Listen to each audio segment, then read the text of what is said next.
तहलका India news, please like and share and don't forget to subscribe.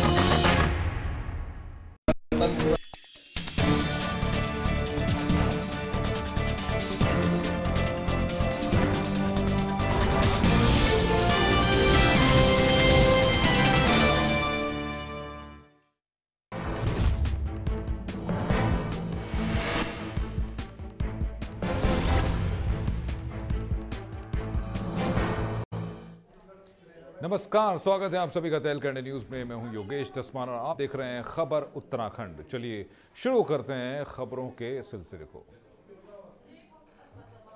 खबरों की शुरुआत करेंगे। सबसे पहले आपको बता दें कि आज उत्तराखंड की त्रिवेंद्र रावत सरकार ने गणतंत्र दिवस पर राज्यवासियों को एक बड़ी सौगात दी है। उन्होंने 3 योजनाओं का शुभारंभ किया। गणतंत्र दिवस पर कर्मचारियों और पेंशनधारियों को अब अटल आयुष्मान योजना का लाभ मिल सकेगा। साथ ही आपको बता दें कि प्रदेश में हेली एम्बुलेंस सेवा का भी शुभारंभ हो गया है। वहीं महिलाओं और किसानों को बिना ब्याज का ऋण देने की योजना की आज से भी शुरुआत की जाएगी। इसके लिए संबंधित विभागों ने अपनी तरफ से भी पूरी तैयारियां शुरू कर दी है। एक बार फिर आपको बता दें कि गणतंत्र दिवस के मौके पर आज परेड ग्राउंड में मुख्यमंत्री त्रिवेंद्र सिंह रावत ने ध्वजारोहण किया, जिसके बाद उन्होंने राज्यवासियों को गणतंत्र दिवस की शुभकामनाएं दी। साथ बेहद महत्वपूर्ण ये गणतंत्र दिवस राज्यवासियों के इसलिए भी क्योंकि आज 3 योजनाओं की शुरुआत की गई है। 3 बेहद महत्वपूर्ण योजनाएं, जिसमें पहली योजना अटल आयुष्मान योजना है, जिसका लाभ प्रदेशवासियों को पहले ही मिल रहा है, लेकिन अब इसको युद्ध स्तर पर लोगों तक पहुंचाने के लिए जो सरकार कार्य कर रही है। क्योंकि हमने देखा था, हमने सुना था जिस तरीके से अटल आयुष्मान योजना का शुभारंभ किया गया था, उसके बाद लोगों के समक्ष दिक्कत आ रही थी क्योंकि गोल्डन कार्ड नहीं बन पा रहे थे लोगों के, जिसके चलते दून मेडिकल कॉलेज हो या फिर कोऑर्डिनेशन अस्पताल हो या फिर गांधी शताब्दी अस्पताल हो, तमाम जगहों पर एक लंबी कतार देखने को मिल रही थी लोगों की। और साथ ही लोग बेहद परेशान थे कि आखिरकार कैसे उनका नाम रजिस्टर्ड हो पाएगा अटल आयुष्मान योजना के लिए। तो अब अटल आयुष्मान योजना के लिए तमाम तरह की योजनाएं बनाकर किस तरीके से इस समस्या का निराकरण किया जाएगा और कैसे वो कोशिश करेगी सरकार कि इस योजना का लाभ हर नागरिक तक पहुंच सके उत्तराखंड के, उसके लिए सरकार कार्य कर रही है। साथ साथ आपको बता दें कि जिस तरीके से आपको बता दें कि पहले जिस तरीके से इस योजना का शुभारंभ किया गया था और उस वक्त मुख्यमंत्री त्रिवेंद्र सिंह रावत ने एक बड़ा बयान दिया था कि हेली एम्बुलेंस सेवा की शुरुआत प्रदेश में की जाएगी, और अब वो वादा भी उन्होंने पूरा कर दिया है। जी हाँ, राज्य में हेली एम्बुलेंस का शुभारंभ किया जा रहा है, क्योंकि हमने देखा है कि दूरस्थ सीमांत क्षेत्रों में जिस तरीके से ग्रामीण बेहद परेशान रहते हैं, क्योंकि वहाँ से मरीजों को शिफ्ट किए जाने में एक बड़ी दिक्कत का सामना करना पड़ता है, क्योंकि तमाम जगह आपने देखा है कि किस तरीके से परिवहन मार्ग इस वक्त उत्तराखंड के हैं, तमाम तरह की दिक्कतें वहाँ पर पेश आती हैं। खासकर 108 वहाँ पर नहीं पहुँच पाती, बाद लोगों को बेहद दिक्कतें होती हैं। हेली एम्बुलेंस सेवा के शुरुआत होने से राज्य में किसी भी मरीज को पहुंचाया जा सकेगा, राज्य से दूर किसी भी प्रदेश में उनके इलाज के लिए उन्हें पहुंचाया जा सकेगा। तो एक बेहद ही महत्वपूर्ण इस हेली एम्बुलेंस सेवा का शुभारंभ भी किया गया है। वहीं दूसरी तरफ महिलाओं और किसानों को बिना ब्याज का ऋण देने की योजना की भी शुरुआत कर दी गई है। जी हाँ, आपको बता दें कि बेहद महत्वपूर्ण, क्योंकि महिलाएं रोजगार करना चाहती हैं और उसी को ध्यान में रखते हुए लगातार आपको कहने कि इससे पहले कैबिनेट की बैठक भी हुई थी, और उस कैबिनेट की बैठक में तमाम तरह के बिंदुओं पर चर्चा की गई थी, और ख़ासतौर पर महिलाओं को किस तरीके से उनको रोज़गार दिया जाए, वो अब खुद का स्वरोजगार कैसे शुरू कर सकें, इसके लिए भी सरकार ने सोचा था। और अब वही सौगात इस गणतंत्र दिवस पर राज्यवासियों को सरकार ने दी है। महिलाओं और किसानों को बिना ब्याज का ऋण देने की योजना की शुरुआत आपको बताएं की जाएगी, और इसके लिए तमाम संबंधित विभागों ने अपनी तरफ से पूरी तैयारियां भी शुरू कर दी हैं। और देश भर में आज 70वां गणतंत्र दिवस मनाया गया। इस दौरान देहरादून में उत्तराखंड की राज्यपाल बेबी रानी मौर्य ने राजभवन में तिरंगा फहराया और सभी प्रदेशवासियों को गणतंत्र दिवस की बधाई दी। राज्यपाल बेबी रानी मौर्य ने लोगों को देश की अखंडता और एकता की शपथ दिलाई और कहा कि हम ऐसा कुछ भी नहीं करेंगे जिससे कि देश का सम्मान कम हो।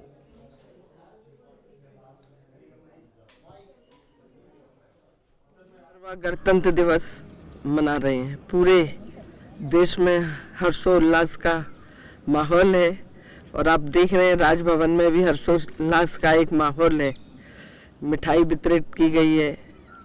इसके साथ ही गणतंत्र दिवस के शुभ अवसर पर मैं सभी अपने उत्तराखंड वासियों को बहुत बहुत हार्दिक बधाई देती हूँ। आज सभी प्रदेशवासी ये संकल्प लें कि वह एक श्रेष्ठ उत्तराखंड और एक श्रेष्ठ भारत के निर्माण में अपना 100% योगदान देंगे, संविधान का सम्मान करेंगे और अपने संवैधानिक कर्तव्यों का पालन करेंगे। तो देश भर में आज 70वां गणतंत्र दिवस मनाया गया और इसी सिलसिले में उत्तराखंड के विकासनगर में भी सरकारी ऑफिसों में तिरंगा फहराया गया। आपको बता दें कि इस मौके पर विकासनगर से विधायक मुन्ना सिंह चौहान ने शहीद स्मारक पहुंचकर पहले तो देश के शहीदों का नमन कर उन्हें श्रद्धांजलि दी। इसके बाद विकासनगर नगर पालिका पहुंचकर उन्होंने तिरंगा फहराया। इस दौरान विधायक मुन्ना सिंह चौहान ने देश की अखंडता को बनाए रखने के लिए लोगों को शपथ दिलाई। आज का दिन है, हम सब लोगों को ये भारत की एकता और अखंडता को प्रदर्शित करने का दिन है और हम सबको ये संकल्प अभी लिया भी गया है और सबको ये याद रखने की जरूरत है कि हम जीवन के जिस भी क्षेत्र में हैं, हम कुछ ना कुछ अपने देश के लिए, अपने समाज के लिए कंट्रीब्यूट करें और हर दम भारत देश को एक शक्तिशाली और एक दुनिया का एक बहुत ही विकसित देश बनाने के लिए हम अपने स्तर पर योगदान करें। हम सभी अपने कर्तव्यों का यदि ईमानदारी से पालन करते हैं तो मैं समझता हूँ उससे बड़ा कोई काम हो नहीं सकता है। मैं गणतंत्र दिवस के इस पावन पर्व अवसर पर एक बार पुनः पूरे क्षेत्रवासियों को, प्रदेशवासियों को, देशवासियों को, सबको और नगर पालिका परिषद के सभी नगरवासियों को, सभी सभासद गणों को, अध्यक्ष जी को, सभी अधिकारी कर्मचारियों को हृदय की गहराइयों से। और यहाँ रुकने एक छोटे से ब्रेक के लिए। ब्रेक के बाद अन्य खबरों के साथ फौरन हाजिर होते हैं। बने रहिए तहलका इंडिया न्यूज के साथ।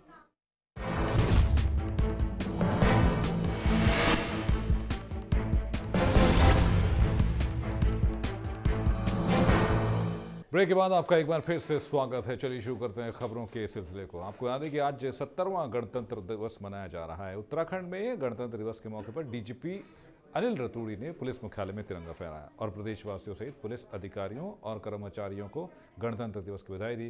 इस दौरान डीजीपी अनिल के रतूड़ी ने गणतंत्र दिवस के मौके पर पुलिस अफसरों और कर्मचारियों को शपथ दिलाई कि वो देश की एकता और अखंडता को हमेशा बनाए रखेंगे, साथ ही देश की रक्षा का हमेशा ख्याल करेंगे। मनाया गया है 70वां गणतंत्र दिवस। इसी के साथ आपको बता दें कि पुलिस अफसरों और कर्मचारियों को इस बात की शपथ दिलाई गई कि वो देश की एकता और अखंडता को हमेशा बनाए रखेंगे। जोश भरने की कोशिश डीजीपी अनिल के रतूड़ी द्वारा आज गणतंत्र दिवस के मौके पर। आपको बता दें कि आज जो है ध्वजारोहण किया गया पुलिस मुख्यालय में, जिसके बाद जो है डीजीपी ने एक संदेश दिया और संदेश में जो है पुलिस अधिकारियों और जो है पुलिस कर्मियों के अंदर जो है जोश भरने की कोशिश की और इस दौरान एक शपथ भी दिलाई गई और उस शपथ के माध्यम से जो है जन सेवा का जो है जज्बा पुलिस कर्मचारियों और पुलिस अधिकारियों के अंदर भरने की कोशिश की गई है।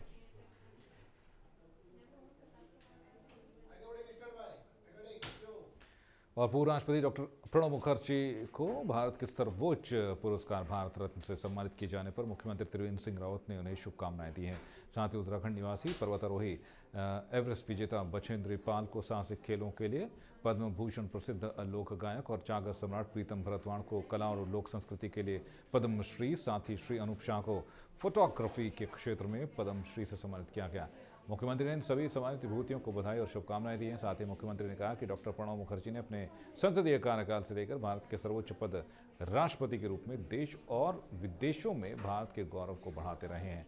गणतंत्र दिवस के मौके पर विभिन्न क्षेत्रों में सम्मानित होने वाली उत्तराखंड राज्य की सभी विभूतियों सहित देश के अन्य सम्मानित होने वाले लोगों को भी शुभकामनाएं देते हुए उनके उज्जवल भविष्य की कामना उन्होंने की।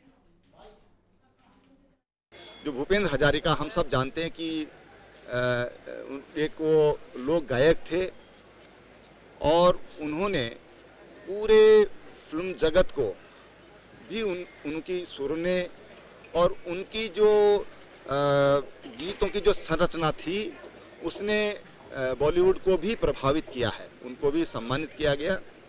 और जो हमारे पूर्व राष्ट्रपति प्रणब दा प्यार से हम सब लोग बोलते हैं, राजनीति में जिन्होंने नए नए आयाम छुए और एक निर्विवाद व्यक्तित्व उनका रहा।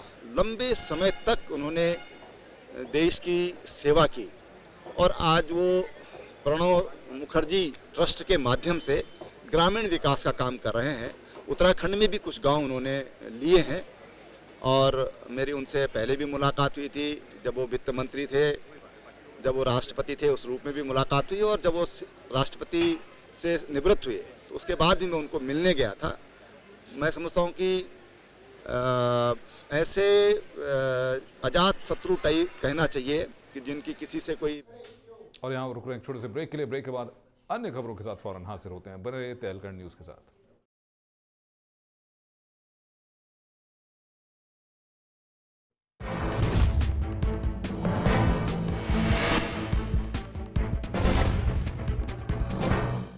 ब्रेक के बाद आपका एक बार फिर से स्वागत है। चलिए शुरू करते हैं खबरों के सिलसिले। बात खटीमा की करेंगे, जहां पर आपको याद है कि आपदा से निपटने के लिए अग्निशमन विभाग के पास संसाधन ही मौजूद नहीं है। संसाधन भी मौजूद नहीं है, साथ साथ ये अग्निशमन विभाग का कार्यालय 90 साल पुरानी बिल्डिंग में चल रहा है, जिसको लेकर कभी भी कोई हादसा हो सकता है। ऐसे में सवाल उठता है कि 90 साल बीत जाने के बावजूद भी शासन प्रशासन ने अभी तक अग्निशमन विभाग की सुध क्यों नहीं ली है। देखिए रिपोर्ट।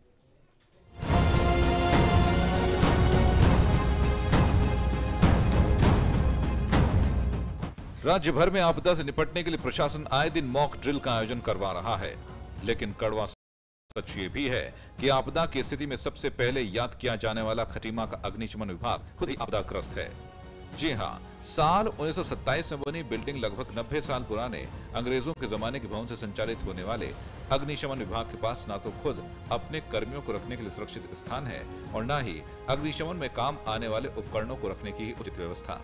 विभाग के भवन को देखने मात्र से ही पता चल जाता है कि भूकंप आदि आपदा आने पर नगर की कोई इमारत गिरे न गिरे, अग्निशमन विभाग की इमारत जरूर गिर सकती है। ऐसे में विभाग के कर्मचारी जो खुद ही संकट में होंगे, वो नगर के नागरिकों की मदद कैसे करेंगे? ऐसा नहीं है कि विभाग की इस स्थिति की जानकारी आला अधिकारियों को नहीं है। विभाग के नए भवन के लिए भूमि तो कई साल पहले ही नगर के पुराने तहसील परिसर में आवंटित कर दी गई थी, लेकिन कई साल बीतने के बाद भी भूमि विभाग के सुपुर्द नहीं हो सकी है। ऐसे में विभाग के कर्मचारी अपनी जान का जोखिम उठा ड्यूटी करने के लिए मजबूर हैं। अब सवाल उठता है कि राज्य में आपदा से निपटने के लिए शासन प्रशासन भले ही एक बड़ा बजट तय करे और उस बजट को खर्च करने की बात भी की जाए, लेकिन सवाल यही उठता है कि आखिरकार अगर ये बजट खर्च हो रहा होता तो 90 साल पुरानी अंग्रेजों के जमाने की बिल्डिंग में अग्निशमन विभाग न चल रहा होता। अब देखना ये होगा कि आखिरकार इस पूरे मामले पर क्या कदम उठाया जाता है। आइए आपको सुनाते हैं उधम सिंह नगर के एसपी बरिंदर सिंह इस पूरे मामले पर क्या कह रहे हैं। कंडम का भी प्रपोजल बताया जा रहा है कि चला गया है। उनके लिए तहसील में कहीं नया लैंड भी प्रस्तावित हो चुका है, बिल्डिंग का भी प्रस्ताव जो है हम लोग अगर नहीं गया है तो जल्दी भेजेंगे। मैं ऑफिस में जाके चेक करूंगा और स्वयं इसमें आईजी जो हमारे फायर सर्विस है उनसे मैं बात करूँगा। शासन प्रशासन के आश्वासनों के बाद तो यही लगता है कि अभी वो वक्त नहीं आया जब अग्निशमन विभाग को एक नई बिल्डिंग मिल पाएगी। सवाल आखिरकार ये उठता है कि अग्निशमन विभाग पर एक बड़ी जिम्मेदारी है। राज्य भर में आपदा से निपटने के लिए इनके कंधों पर एक बड़ी जिम्मेदारी है। 27 की बनी हुई बिल्डिंग है जो 1986 में फायर स्टेशन जब से यहाँ पर खुला है तब से इसी भवन में रह रहा है। जो इसमें मौजूदा हालत में जीर्ण सिंह हालत में है, कभी भी कोई भी दुर्घटना इस भवन हो सकती है। लेकिन सवाल यही उठता है कि जब अग्निशमन विभाग खुद ही इन हालातों में रह रहा है तो फिर वो आपदा से कैसे निपटेगा। तहलका इंडिया न्यूज के लिए खटीमा से अनूप उप्रेती की रिपोर्ट।